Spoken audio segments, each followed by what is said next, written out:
Buenos días, jóvenes. Vamos a comenzar. Perdón. Vamos a comenzar ahora sí. Los saludo con muchísimo gusto. Espero que se encuentren excelente. Nada más aquí haciendo un pequeño recapitulado de lo que hemos estado revisando estas 5 semanas ya, hoy. Ha sido básicamente todo lo referente pues a adentrarnos a la parte de los microorganismos, por ejemplo, cómo se pueden clasificar los microorganismos patógenos, también, por ejemplo, algunos mecanismos que tienen para lograr sobrevivir y justamente también algunos conceptos, ¿no? ¿Cuál es la diferencia entre una infección, una infestación? También algunos tipos de antibióticos que estuvimos revisando y sobre todo creo que esta parte ustedes en materias posteriores lo van a reforzar. La clase pasada estábamos hablando de forma un poquito puntual, ya más allá de hablar de lo que ocurre de los microorganismos para acá, para nosotros, pues ahora vamos a hablar de lo que ocurre con nosotros, que nuestras características del sistema inmunológico, hablábamos de los mecanismos de defensa de primera línea, que son un tanto inespecíficos, como el caso de la piel, pero nos protege muy bien, ¿no? Y ahorita nos estamos adentrando un poquito en la parte de los mecanismos de segunda línea. Vamos a platicar aspectos muy interesantes y de una vez les comento, la tarea que se llevarán ustedes es una pequeña lectura de los mecanismos de tercera línea.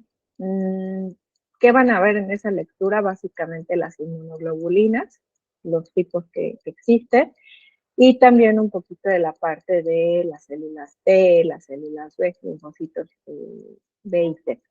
Lo platicamos un poquito y muy superficial la clase pasada. No es la intención que lo reafirmemos o que nos adentremos de lleno porque posteriormente lo van a revisar, ¿vale? Pero de una vez que se vayan familiarizando con los conceptos. Entonces, retomamos y si no me equivoco, nos quedamos como por esta diapositiva, ¿no? Principalmente.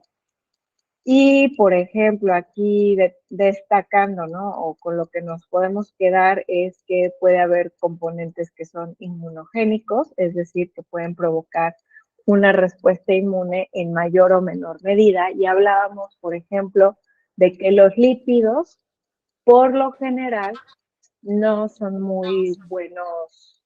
Ay, por ahí nada más les encargo el micrófono. Gracias. Por ahí no son muy buenos inmunogénicos, agentes inmunogénicos. Entonces, bajo esta perspectiva, las propiedades que tienen los antígenos y que los pueden hacer buenos o malos agentes inmunogénicos, tenemos algunas cualidades, como son su tamaño, su volumen, su peso molecular, las cargas eléctricas que éste posee, la superficie de la molécula, su vida metabólica incluso, entre muchos otros. Entonces, por ejemplo, la organización molecular de las cadenas, sobre todo de los polipéptidos, es decir, de lo que deriva de proteínas, pues normalmente va ligado a una propiedad que es importante. Esta propiedad se llama accesibilidad de los determinantes antigénicos o también lo pueden encontrar como la ubicación de los determinantes antigénicos. Entonces, en una cadena polipeptídica, es decir, hay muchos péptidos presentes, una secuencia, varias secuencias de aminoácidos, el tipo de configuración que tenga esa cadena polipeptídica va a determinar la accesibilidad. Es decir, qué tan fácil se puede unir con su sitio de acceso, ¿no? Es como si lo dijéramos, es una cadenita y tiene puertitas de entrada, y si están muy escondidas esas puertitas de entrada, pues va a ser un tanto menos inmunogénico, ¿no? No nos va a hacer como tanta mella, perdón. Entonces, la configuración molecular es muy importante. Otra propiedad que les decía es la carga eléctrica, porque si es similar a la del anticuerpo, es decir, que tengan como similares cargas, pues difícilmente podrá funcionar. Otro aspecto muy importante también es qué tan digestible es, ¿no? O qué tan rápido se puede degradar, porque al tratarse de compuestos orgánicos y de enzimas específicas contra compuestos orgánicos, el tiempo es un factor importante. Mientras menos tiempo dure el antígeno, es decir, tenga una vida corta, ¿qué creen que va a pasar? La respuesta inmune será más chiquita, porque realmente el estímulo no dura lo suficiente para generar una respuesta inmune así, colosal, adecuada. Sin embargo, el lado contrario, si no hay que desdoble o que catabolice, permanecerá estimulando la respuesta inmune. Entonces, ¿qué va a pasar? El sistema inmunológico va a decir, oye, ¿qué hace esto aquí? O sea, ¿por qué está esto aquí? Y va a llamar y va a provocar toda una respuesta inmune, ¿no? Principalmente. Entonces, aquí también quiero aprovechar para decir algunas propiedades importantes de los antígenos. Entonces, hablamos de algunos aspectos, ¿no? Como estos que acabamos de decir, su tamaño, sus sitios de acceso, qué tan digestible o no. Pero la respuesta inmune depende de la capacidad que posee cada organismo de reconocer o bien de no reconocer a un antígeno. Entonces, antígenos, reflexionemos un segundito. Pues yo puedo tener antígenos exógenos, ¿no? Que normalmente son los que siempre pensamos, todo lo exógeno, pues algo que venga de los alimentos, o de un piquete de un insecto, o bien algo que esté en el ambiente, o de los medicamentos, etcétera, etcétera, etcétera. Pero también hay endógenos, ¿no? Entonces, exógenos vienen fuera del organismo, van a traer una respuesta inmune, y los endógenos son elementos propios que en un momento dado pueden provocar una respuesta inmune. Otra manera como lo podemos encontrar, aparte de antígenos endógenos, es como antígenos autólogos. Y pues esto hace que se genere un daño que destruye estructuras propias. Entonces, esto es lo que conduce a la aparición de las famosísimas pues, enfermedades autoinmunes.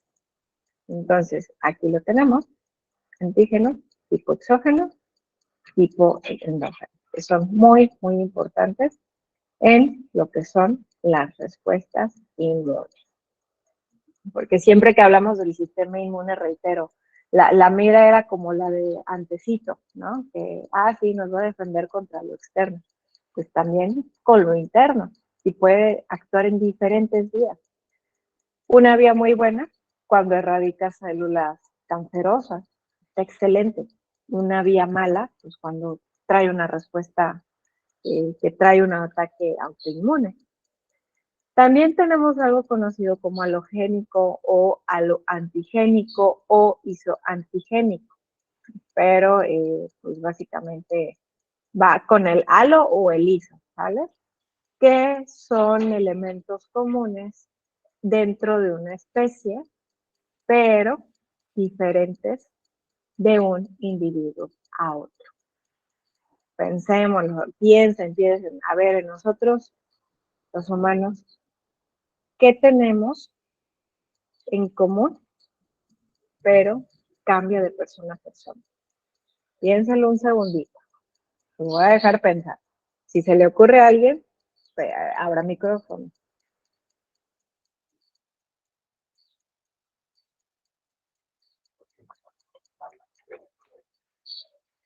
¿No se les vino algo a la mente?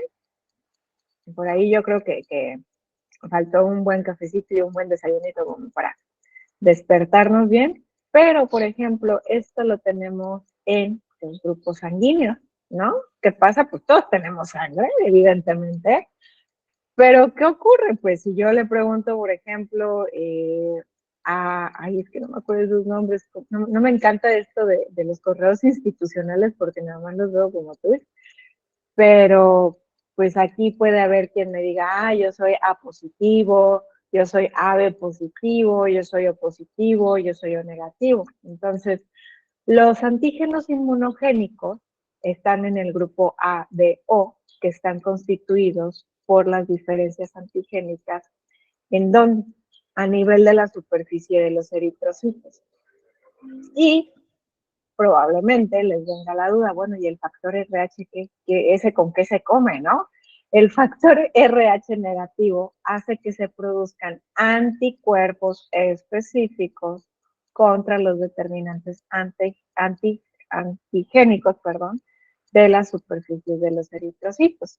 Por eso es que los de RH negativos, sobre todo el O negativo, es un dolor de cabeza como receptor, ¿no? Porque va a provocar una respuesta por parte del sistema inmune que va a decir, órale, todos contra todos. Pero, pues todos quieren a los O negativos, ¿por qué? Porque ellos son buenos donadores, no van a generar esa respuesta inmunitaria. Y, pues, por ejemplo, en el caso de los trasplantes, ¿qué ocurre? Normalmente buscamos que el donador sea un familiar, de preferencia casi que aunque no tengamos gemelos, pero que surja un gemelo, ¿no? Porque normalmente entre más cercano es, los determinantes antigénicos son más similares. Entre más lejano sea, pues habrá mayor probabilidad de que los determinantes antigénicos sean muy diferentes. Entonces, cuán interesante, ¿no?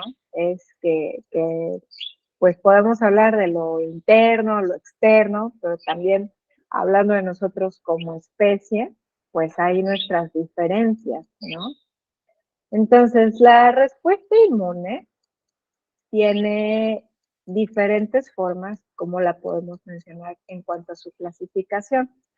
Por ejemplo, decimos que es una respuesta inmune de tipo primario, cuando se forman anticuerpos específicos y células encargadas contra un antígeno puntual. Sobre todo, pues cuando se enfrenta por primera vez, se acuerda, ¿no? Ni perdona ni olvida el sistema inmune. Entonces, cuando vuelva a entrar ese antígeno al organismo, como ya hay anticuerpos y células sensibilizadas, ¿qué dice? Pues aquí no viene y lo destruye. Entonces, ese reconocimiento, después de un primer ataque, se conoce como una respuesta inmune secundaria. Normalmente es un poquito más rápida que la primaria porque ya hay células de reconocimiento y pues normalmente favorece que existan elementos circulantes con esa información específica, ¿no? Entonces, esto se conoce como anamnesis o respuesta de memoria. Entonces, para que el organismo tenga protección, es necesario que exista una respuesta inmune primaria. Y pensémoslo, ¿qué pasa con los pequeñitos, con los bebecitos? Aparte de que se te enferman un montón, antes de hablar de lo evidente, pues, ¿qué hacemos muchas veces? Los vacunamos, ¿no? Porque de esta forma hacemos como una respuesta producida de forma artificial, ¿no? Se administran antígenos específicos que estimulan una respuesta inmune celular o bien puede ser una respuesta humoral específica. Entonces, cuando entren en contacto con los antígenos, los anticuerpos específicos lo van a destruir y entonces no va a ser grave. Y pues bueno, aquí es en el mejor de los casos. Lo que ocurre igual, hablando de los pequeñines, pues durante los primeros años de vida, tiro por viaje que te la vives en el pediatra, porque se vienen dando muchas respuestas de primera vez.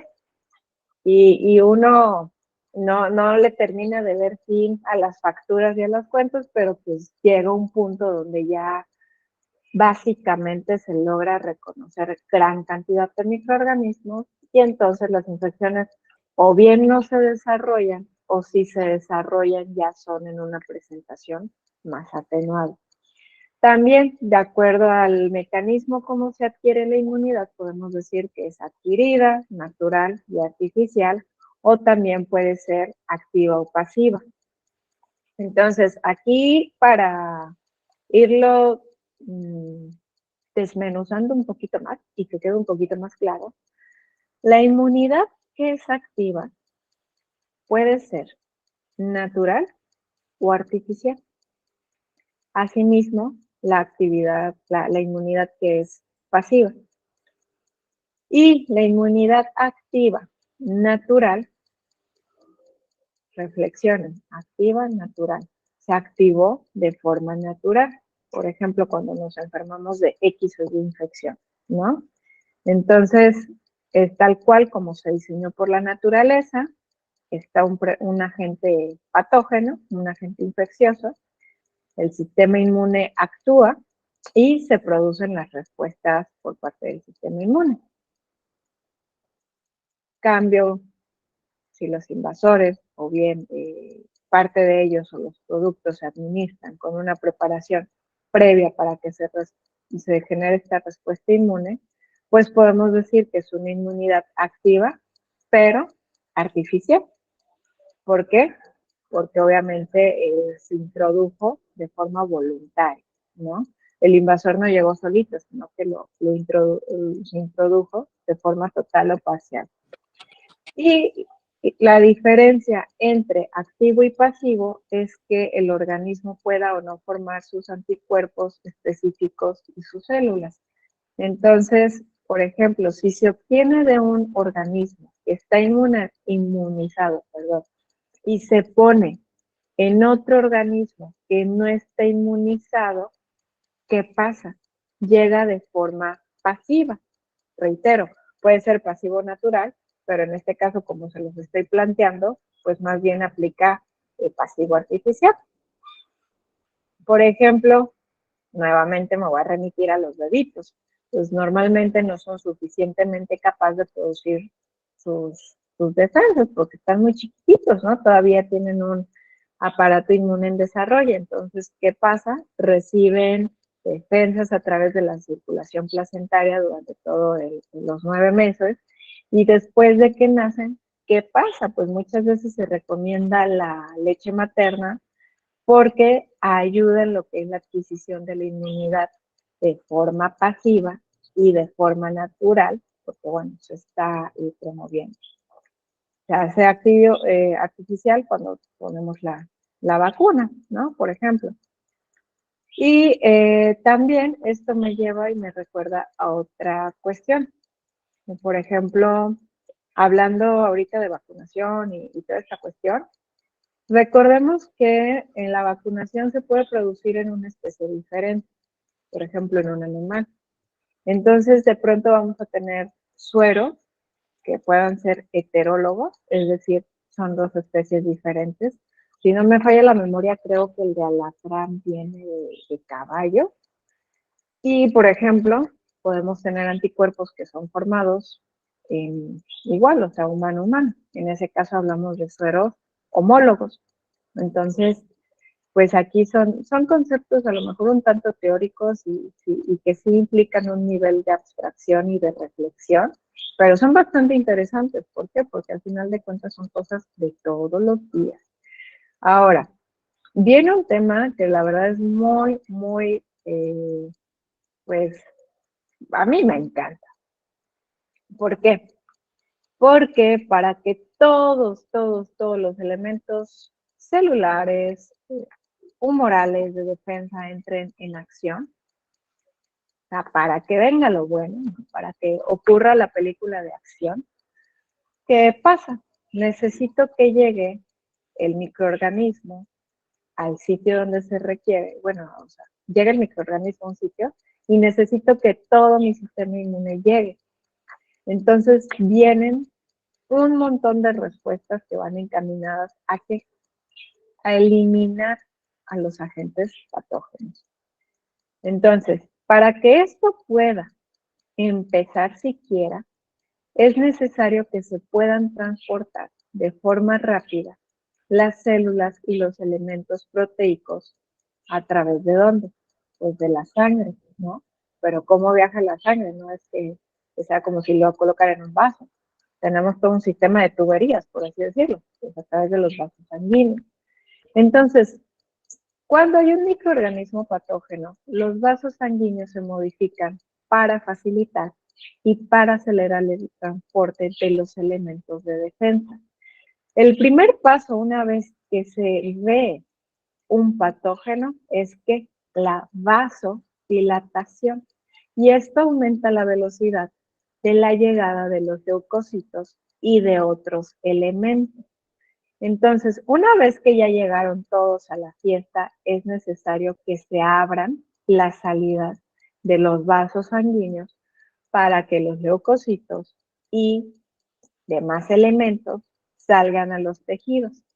Entonces, hay un aumento de la permeabilidad vascular y cambia una serie de circunstancias en la pared del vaso que permiten en el sitio donde estemos hablando que está el microorganismo patógeno, pues la pared del vaso separa sus células, haciendo posible que salgan líquidos con elementos proteicos y celulares.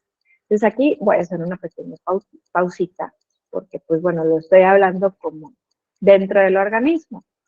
Pero a todos nos ha tocado. ¿Qué pasa cuando nos cortamos? ¿No? Pues muchas veces ocurren cambios en los vasos, en la vasodilatación, y que vemos como una agüita, ¿no? Pues ¿qué hay ahí? Hay elementos proteicos y celulares que van a defender esa zona. Quizá no estamos hablando de que llegó el microorganismo patógeno, pero es un sitio donde se generó ¿qué? Lesión y hay inflamación. Entonces, estos productos del vaso del tejido se conoce como exudación y el líquido que se libera en el espacio vascular, que es rico en proteínas y en más elementos, es el exudado. Entonces, a diferencia del líquido que se filtra de los vasos con, con un contenido proteico que es un poquito más bajo y sin mayores elementos, que es el trasudado. Entonces, nada más aquí como pequeñas diferencias. En ese liquidito que tiene forma de plasma van todos los elementos de defensa necesarios para que se vayan al sitio de invasión y se dé toda la respuesta. Además, la acción de la salida de los leucocitos a través de la pared vascular que ahorita está llamando, esto se conoce como diapédesis. Además, en el flujo vascular, leucocitos se dirigen a la pared de los vasos, se deslizan hacia afuera a través de los espacios y sale una proteína muy importante, que es la fibrina. La fibrina es esencial para que, pues diciéndolo como en términos muy coloquiales, se puedan como pegar o adherir las células de nuestro sistema inmune. Entonces, pues en un primer paso podemos, si lo queremos como resumir, hay un microorganismo patógeno, va a haber vasodilatación. Se va a formar un exudado y esto es importante porque ocurre la diapédesis, pero también pues ayuda porque aparte de la diapédesis va a estar presente la fibrina. Ahí sería lo único que me faltó poner, ¿no? En el tercer paso. Entonces, esos cambios vasculares que hacen posible todos estos fenómenos se pueden resumir con vasoconstricción de muy poca duración, vasodilatación a nivel arteriolar, apertura de los lechos capilares, perdón, cambios en la permeabilidad, la salida de líquido, llegada de leucocitos, adherencia de células del sistema inmune, ¿no? Básicamente en todo el sitio de la lesión. Entonces, una vez que tenemos a los leucocitos fuera de los vasos, ay, no.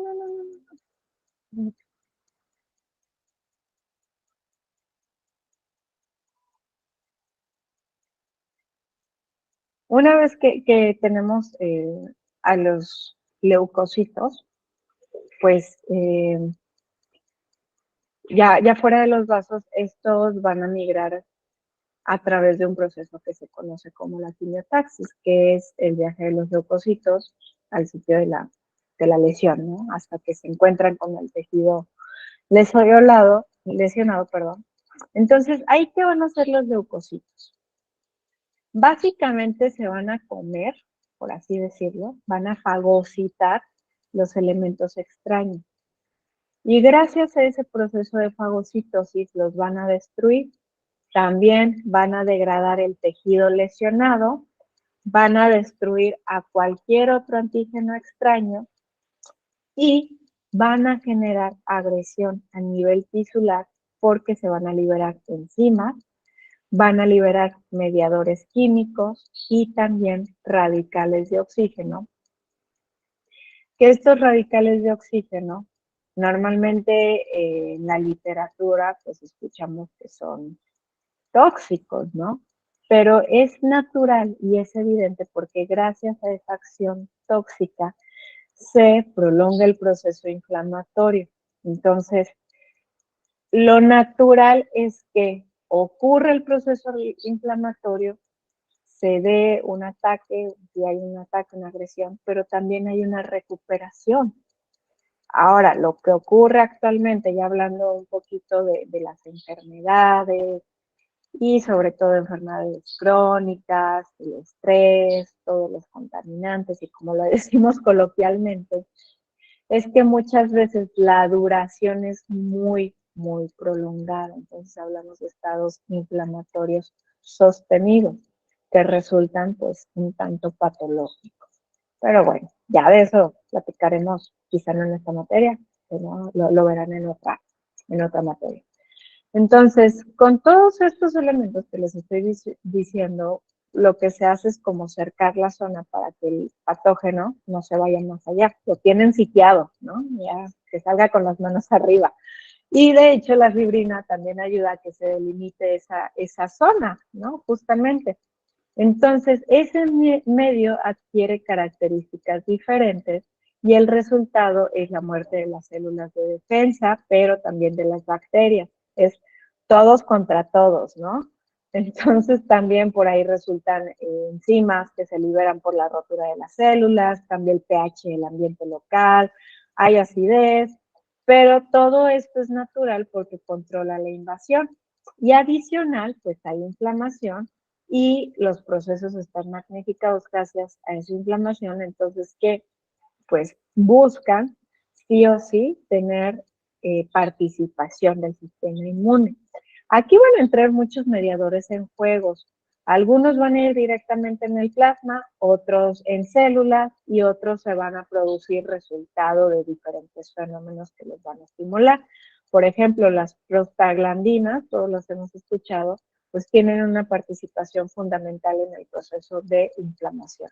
Y la inflamación, de hecho, es un fenómeno biológico increíble, extraordinario, se los pongo ahí, porque se traduce en datos clínicos como hiperemia, hipertermia, edema, dolor, dicho al castellano, es decir, rubor, calor, tumor, dolor, que siempre cuando estén en práctica hospitalaria lo van a recordar así, rubor, calor, tumor, dolor, de una vez apréndanselo, que son los 4 datos cardinales de la inflamación. Entonces, se dice que en la inflamación hay hiperemia, ¿por qué? Por la vasodilatación. Entonces llega un mayor flujo sanguíneo a la zona y hace que se ponga de color rojo, ¿no? ¿Por qué? Porque llega más sangre y como llega más sangre, pues hay mayor temperatura y entonces se libera calor. ¿Por qué? Porque hay fenómenos, procesos biológicos que son resultado de ese proceso. Quizá lo más evidente es cuando nos lesionamos, ¿no? Cuando lo vemos por la piel, pero tan solo imagínense qué pasa cuando tenemos una infección estomacal por un microorganismo patógeno. Naturalmente, donde esté ese microorganismo patógeno, ¿qué creen que va a haber? Pues justamente rubor, calor, tumor, dolor, ¿no? O también cuando son enfermedades de las vías respiratorias, quizás nosotros no lo vemos, pero ¿cómo sentimos la nariz o cómo sentimos la garganta? ¿No? Pues con eso, el rubor, calor, tumor, dolor. Vamos al doctor y quizá ver, abre la garganta y pues cómo está la garganta, rojísima, inflamada, te duele, ¿no? Entonces, a veces, no porque no lo podamos ver, no quiere decir que no ocurra. Entonces, la extravasación de esos líquidos que han salido del lecho vascular hacia el tejido, pues que se va acumulando ahí, hace que se incremente el volumen, se forma este edema o esa tumoración. Ojo ahí, no vayan a pensar un tumor de cáncer, ¿no? Sino un edema. Y el dolor, van a decir, bueno, sí, pues ya me queda claro, pero el dolor, ¿por qué? Porque el aumento del volumen de los tejidos a consecuencia de la acumulación de estos productos estimula los receptores nerviosos que tenemos al dolor. Entonces, por eso nos duele, porque está estimulando los receptores. Y durante todo este proceso que lo sufrimos, con todo el cuerpo, ¿verdad? Hay que decir, bueno, todo es por algo, ¿no? No hay mal que por bien no venga, porque se destruyen los invasores, también células leucocitarias, parte de algunos se van reabsorbiendo, llegan otras células que están especializadas para limpiar todo el desastre que se hizo, que son de hecho los macrófagos, y pues va a favorecer la recuperación, ¿no? Principalmente. Entonces les platiqué toda una película de acción muy interesante. Pero aquí nada más quiero hacer énfasis, ahorita se los platiqué como en resumido, ya lo vamos a desmenuzar un poquito más, porque la fagocitosis, por ejemplo, es un proceso que normalmente es llevado a cabo por monocitos y por macrófagos.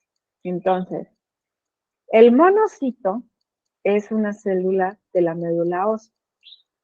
Anda circulando y llega a los tejidos donde sea necesario. Cuando llega a esos tejidos, se va a convertir en macrófago. Y tenemos diferentes tipos de macrófago, perdón, tenemos diferentes nombres para los macrófagos en virtud del sitio donde se estén ubicando, principalmente, ¿no? Por ejemplo, los macrófagos que están en el hígado se conocen como células de Kupffer. Es el único que me acuerdo ahorita, ¿no? Pero van cambiando ahí los nombres principalmente. Aparte de esos monocitos y macrófagos, tenemos a los fagocitos, que pues van a hacer este proceso de fagocitosis, comer, ¿no? Y van a participar en diferentes acciones de respuesta inmune, como el interactuar con linfocitos, fagocitar los elementos extraños que les mencionaba, también los elementos propios lesionados, o incluso los elementos que son cubiertos por proteínas de complemento. Entonces, esto es importante porque también es el antecedente para la producción de factores de crecimiento. ¿Para qué? Para restaurar los tejidos y los vasos. Entonces, los fagocitos normalmente, ahorita que estábamos platicando de todo el proceso, ¿qué pasaba? Si lo resumimos, y si les preguntara qué pasaba, pues les hacen un llamado, ¿no? Les dicen, hey, vengan todos, aquí tenemos una extraña. Entonces, son atraídos desde la sangre al sitio donde es necesario, se unen gracias a unas moléculas de adhesión que están sobre las células endoteliales, con las células, que son normalmente células quimiotácticas. Entonces, la atracción por los focos de inflamación, pues realmente es un proceso complejo que ahorita se los estoy tratando de platicar lo más sencillo, como lo más no tan específico o no tan detallado, pero básicamente este proceso inflamatorio y este proceso de atracción pues lleva a la adhesión de los leucocitos a la superficie de las células endoteliales. Y cada paso es resultado de la expresión también de diferentes moléculas, que hasta ahorita no, si se dan cuenta, no hemos mencionado como muchas moléculas. Por ejemplo, primero es el rondamiento de los leucocitos sobre el endotelio y se van a unir a unas moléculas que se conocen como selectinas.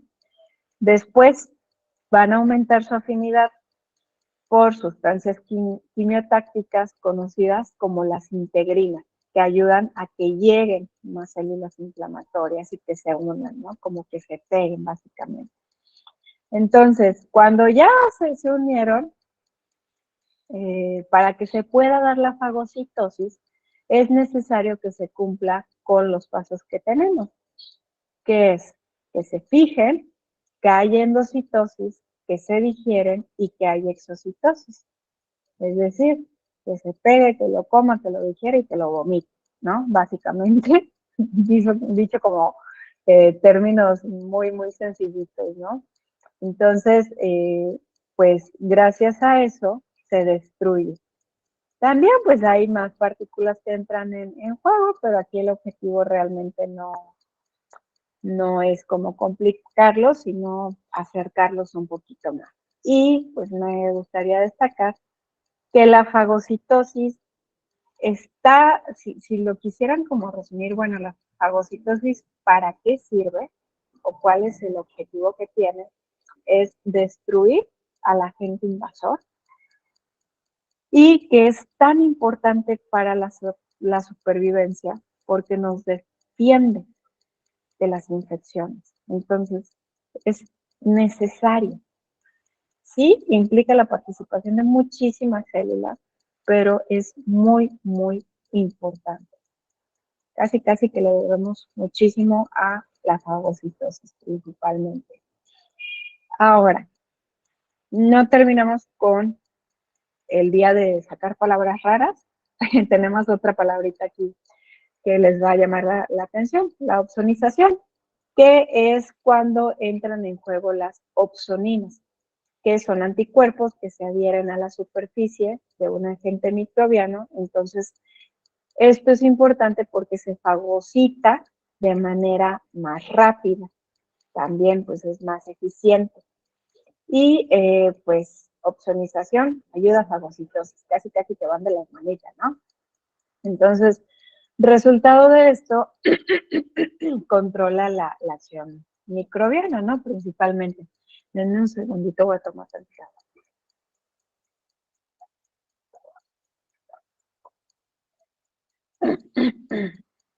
Ahora,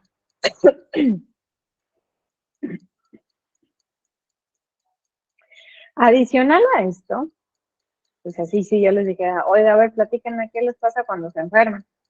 Aparte de sentirse mal y casi casi que pedir que les hagan un testamento, uno de los procesos más evidentes como parte de una inflamación aguda, pues es la fiebre. El que esté libre de fiebre que lance la primera piedra, pero yo creo que absolutamente nadie está libre de fiebre porque es necesario.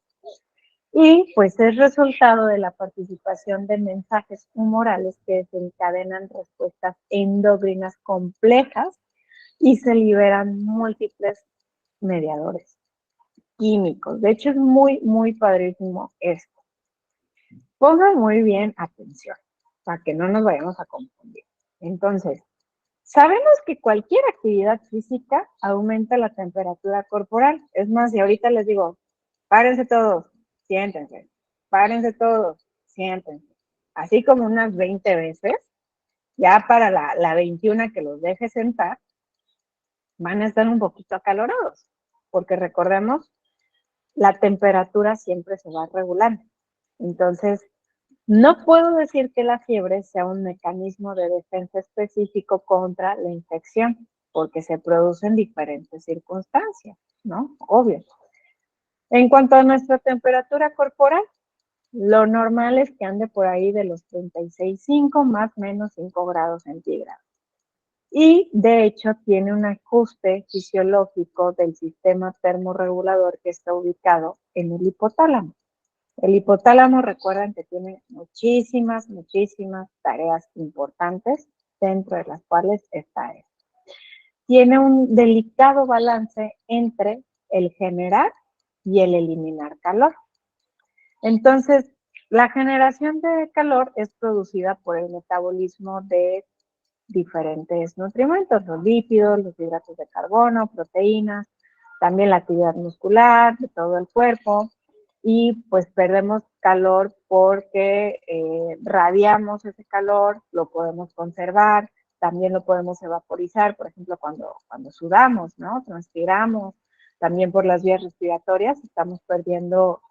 Acérquense su manita a la nariz, pues cómo es eso que ustedes exhalan, calientito, ¿no? Tibiecito. Entonces, es necesario que ustedes, sobre todo ustedes, distingan entre fiebre y la hiperpirexia, ¿sale?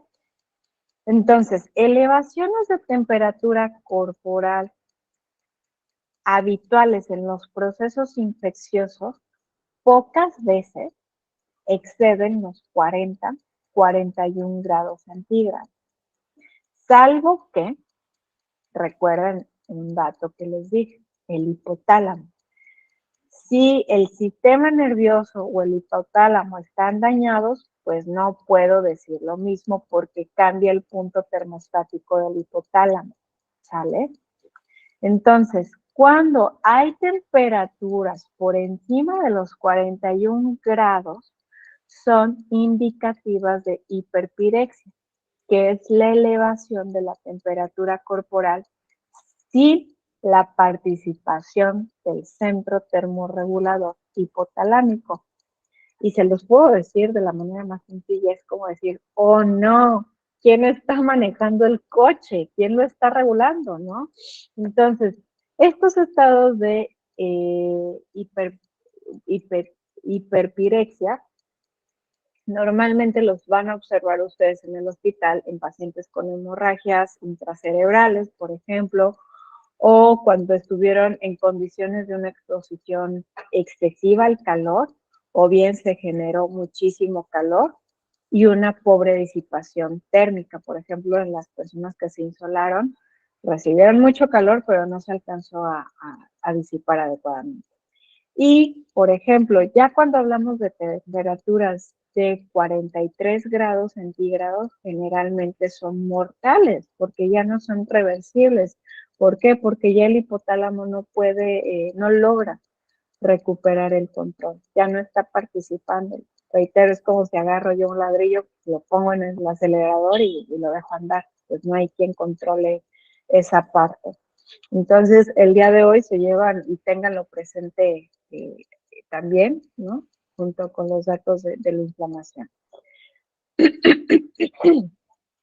En cuanto a la fiebre, cuando, cuando hay infecciones por bacterias o microorganismos, ¿no? Les digo, si se dan fiebres altas, pues normalmente pueden llegar a los 39, 40, hasta 41. Ya después, cuando platiquemos de algunas bacterias, les diré que algunas sí te dan fiebres de aquellas, ¿no? Con ganas. Bueno, y pues la fiebre también acompaña a otros procesos clínicos, por ejemplo, el infarto del miocardio, procesos inflamatorios no específicos, las hemorragias que ahorita les mencionaba. Entonces, hay diversas sustancias que inducen fiebre, además de los componentes bacterianos, ¿no? Que en este caso son agentes pirógenos microbianos. ¿Por qué? Porque inducen la fiebre. Entonces, todos los microorganismos producen componentes que generan fiebre. Y estas sustancias, pues por ejemplo, pueden ser lipopolisacáridos, pueden ser ciertos compuestos que incluyan, se me fue el nombre, como carbohidratos, pero principalmente son lípidos y proteínas, ¿no? Y pues de hecho, incluso aquí el objetivo no es como conflictuarlos ni confundir los demás, ni nada, pero incluso fíjense, ¿se acuerdan cuando hablábamos de las bacterias que se pueden clasificar como gram positivas y gram negativas? Incluso las bacterias que son gram positivas y gram negativas dentro de estos compuestos que producen fiebre difieren los mecanismos. Entonces, es muy interesante. Ahora, cuando están en los tejidos, muchas veces, sea gram positiva, gram negativa, recordemos que generan inflamación y todo esto, pero aquí quiero destacar que, por ejemplo, también se producen pirógenos endógenos, o sea, que son de nosotros.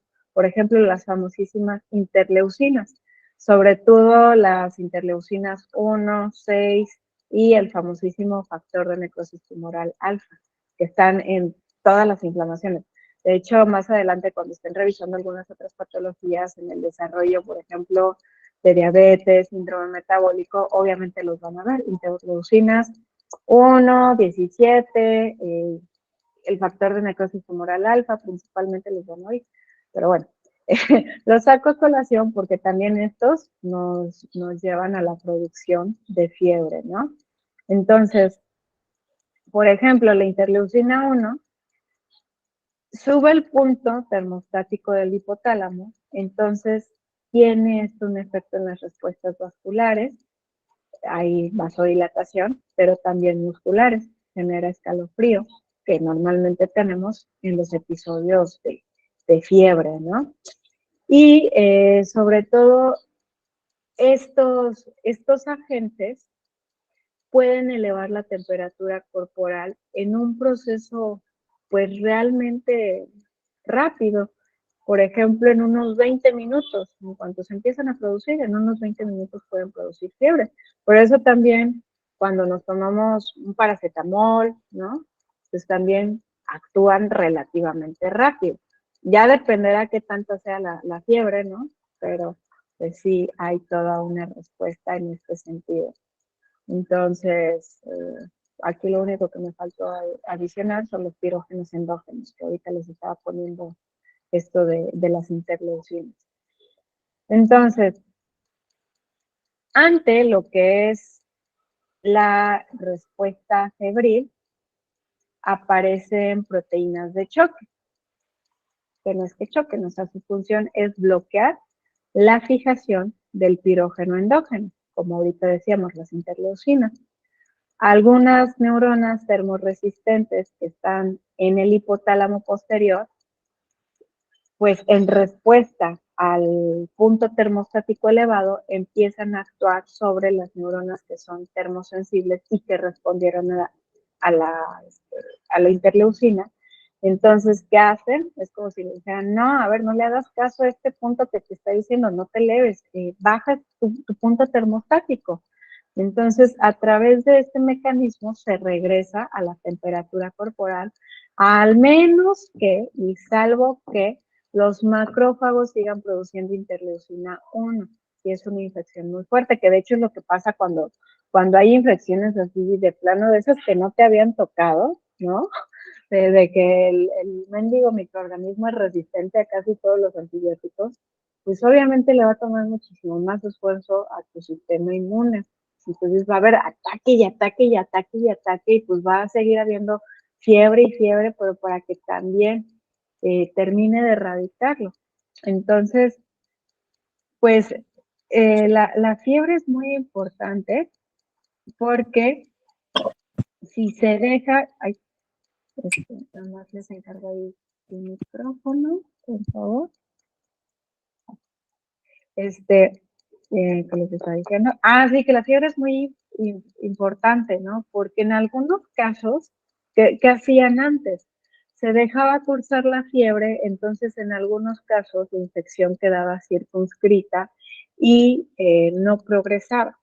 El problema que tenemos ahorita, lo platicábamos en sesiones pasadas, es que ya hay muchísima resistencia a antibióticos, ya los microorganismos tienen mecanismos de defensa y de resistencia pues muchísimo más avanzados, entonces pues ya es cada vez más y más complejo. Por eso les decía que el mal manejo de antibióticos sí tiene finalmente una repercusión en tasas de muerte y mortalidad por esta cuestión, ¿no? Principalmente.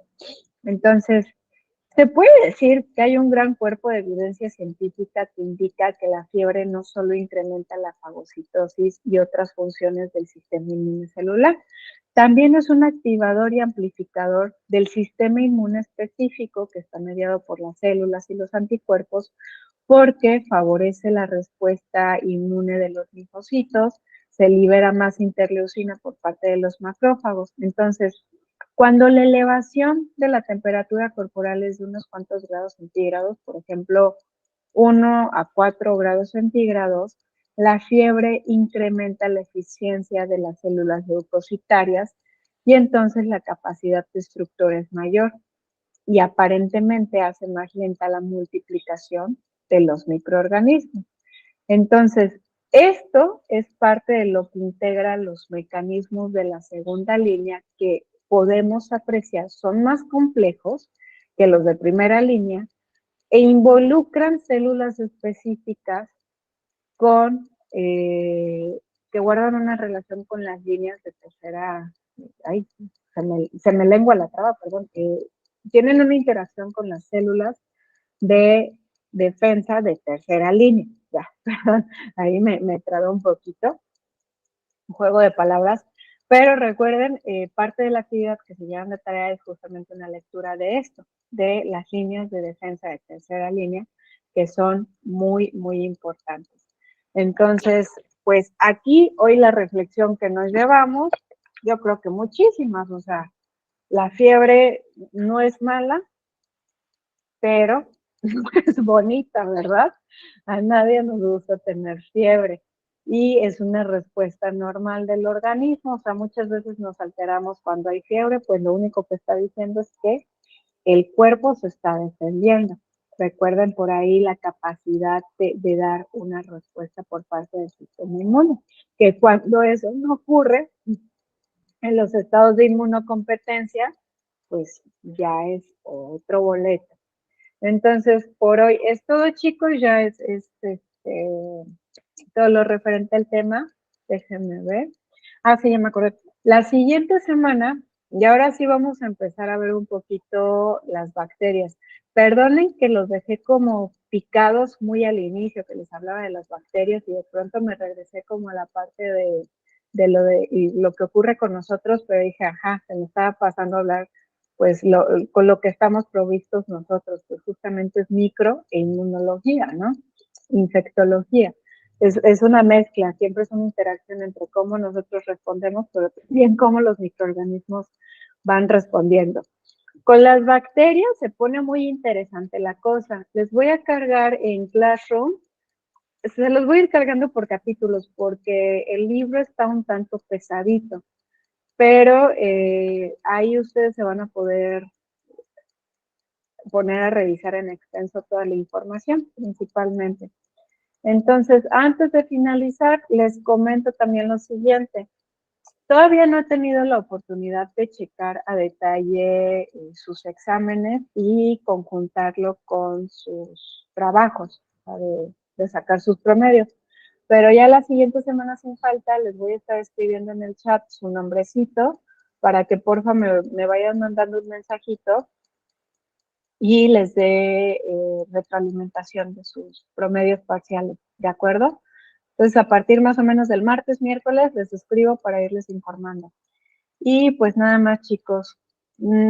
Antes de finalizar, nada más me gustaría saber si hay dudas por ahí.